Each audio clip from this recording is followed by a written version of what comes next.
जितासनो जितश्वासो जित संगो जितेंद्रिया।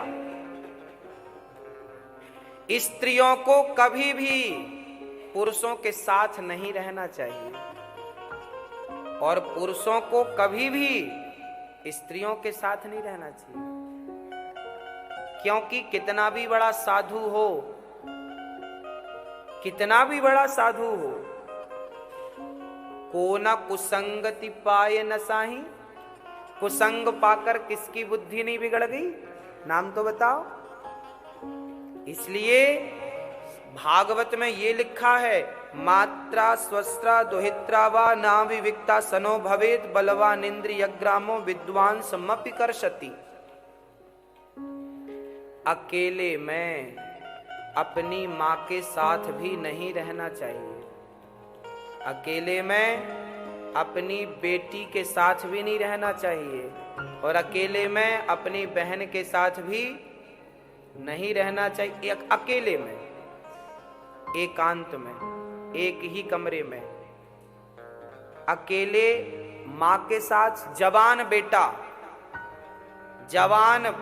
बेटा अपनी माँ के साथ अकेले में ना रहे, जवान भाई अपनी जवान बहन के साथ अकेले में ना रहे, जवान बेटी के साथ बाप अकेले में ना रहे। क्यों ना रहे? क्योंकि इन इंद्रियों का भरोसा नहीं। ये हम नहीं कह रहे हैं, भागवत के 9वें स्कंद में लिखा है, ययाति जी कह रहे हैं। क्योंकि आप भरोसा सबका कर सकते हैं पर अपने मन का नहीं कर सकते। इसलिए निवेदन है कि आजकल क्या चलता है, अरे महाराज जी साथ में रहने से क्या होता है? साथ में है बहुत कुछ होता है, बहुत कुछ होता है। इसलिए ये मर्यादाएं जो आपके बाप दादों ने बनाई थी वो गलत नहीं थी, उन मर्यादाओं का आपको पालन करना पड़ेगा। आप भले मेरी माँ हो फिर भी आपको मर्यादा में रहना पड़ेगा, आप भले मेरी बहन हो पर आपको मर्यादा में रहना पड़ेगा, आप भले मेरी बेटी हो पर आपको मर्यादा में रहना पड़ेगा, क्योंकि मर्यादा की लकीर पार करेंगे तो काम बिगड़ेगा, सिस्टम बिगड़ेगा, सिद्धांत बिगड़ जाएंगे।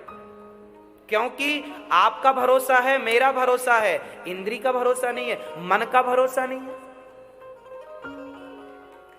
इसका उदाहरण भी भागवत में है। एक सौभरी नाम के ऋषि थे, उदाहरण समझिएगा। एक ऋषि थे, उनका नाम था सौभरी। वो नदी में खड़े होकर तप कर रहे थे, नदी में, और सालों बीत गए। राम राम राम राम नारायण नारायण जपते जपते कितना सालों बीत गए। कहां खड़े थे? पानी में। एक दिन सौभरी ऋषि ने देखा कि पानी में एक मछली मत्स्य के साथ क्रिया कर रही थी। मछली अपने मत्स्य के साथ रमण कर रही थी, तो बाबा जी ने मछली को देखा। मछली को देखते ही उनके अंदर काम वासना जाग गई।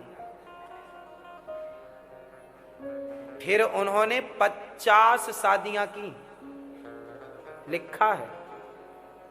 कितनी शादी की? 50। बाबा जी, आप इंद्रियों का भरोसा ना करिए। वो लोग बहुत ठगे होते हैं जो अपनी इंद्रियों का भरोसा करते हैं। मत करिए भरोसा अपने मन पे भरोसा। ये मन तुम्हें मिट्टी में मिलाएगा। ये मन का भरोसा, ये बहुत धोखेबाज आदमी है। कौन? मन। ये तो इसका भरोसा ना करना कभी। ये कब क्या हरकत करा दे, ये कब क्या करा दे, ये बड़ा निकम्मा, ये बड़ा दुष्ट है मन मेरा।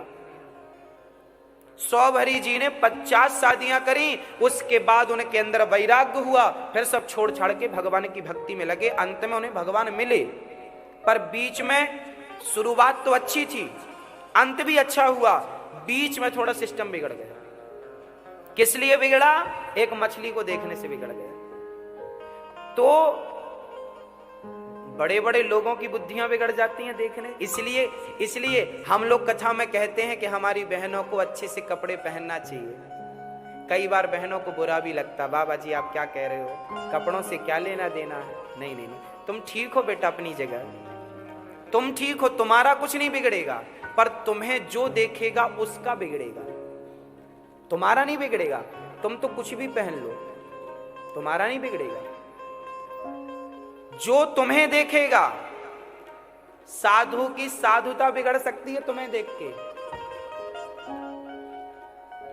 साधु की साधुता बिगड़ सकती है तुम्हें देख के, क्योंकि इंद्रियां बड़ी प्रबल है, क्योंकि मन कंट्रोल के बाहर है। इंद्रियों का भरोसा ना करना, लाख बार शास्त्र कह रहे हैं, हम भी आपको कह रहे हैं। इसलिए शादियां होती थी कि अपने पत्नी के साथ रहो, अपने पति के साथ रहो। इसलिए हमारे भगवान गृहस्थ थे, राम जी गृहस्थ थे, कृष्ण जी गृहस्थ थे, स्वयं गुरु जी वशिष्ठ जी गृहस्थ थे, क्योंकि पत्नी के साथ आप रहेंगे तो आपकी इंद्रियां कंट्रोल रहेंगी, फिर आपको परेशान नहीं करेंगी। इसलिए नारियां होती हैं, पत्नी होती हैं, पुरुष अपनी पत्नी के साथ रहे, पत्नी अपने पति के साथ रहे, खुश रहो।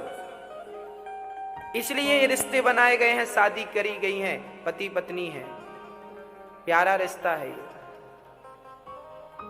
हमारे शास्त्रों में जो है, हमारे जीवन में जो है, एक गंभीर दृष्टि से देखा जाए तो सब उचित है जो था, गलत नहीं है। ऐसा नहीं कि अब शादियां गलत हैं, पत्नी गलत ना, पत्नी एक किला है। पहले के जमाने में राजा महाराजा किला बनवाते थे। किला कैसा होता था कि हम तो दूसरों को, हम अपने दुश्मन को मार सकते थे, पर उसका वार हमें नहीं। किला ऐसा होता था कि हम तो मार सकते थे दुश्मन को, पर वो हमें, क्योंकि किला हमारी क्या करता था? रक्षा करता था। जैसे किला हमारी रक्षा करता था, ऐसे पुरुष की रक्षा उसकी पत्नी करती है। पत्नी एक किला है, इस किला में रह के पुरुष को अपनी इंद्रियों को जीतना होता है, भोगी नहीं बनना होता, इंद्रियों को जीतना। पत्नी एक किला है, पति के लिए पत्नी किला है, और पत्नी के लिए पति किला है, कि तुम्हें इसके साथ रहकर अपनी इंद्रियों पर विजय पाना है। इंद्रियों पर विजय पा गए तो भवसागर पार है, और नहीं पा सके तो फिर जन्म, फिर मृत्यु, फिर जन्म, फिर मृत्यु। ये पुनरपि जननम पुनरपि मरणम का एक चक्र है, कुचक्र, जन्म मृत्यु जन्म। इसलिए कहते हैं भज गोविंदम, भज गोविंदम, गोविंदम भज। यदि मन नहीं बिगड़ा किसी का तो फिर आप बढ़िया है, राम राम जपते रहिए। ये तो मन बिगड़ने की बात है मैंने बोली, ना बिगड़े तो बहुत अच्छा। अब जरूरी नहीं है कि जितने हमारे ब्रह्मचारी संत हैं इनका मन बिगड़ा, ना ना ना। जिनने अपने आप को कंट्रोल कर रखा है वो तो महान है। विवेकानंद जी ने शादी थोड़ी की,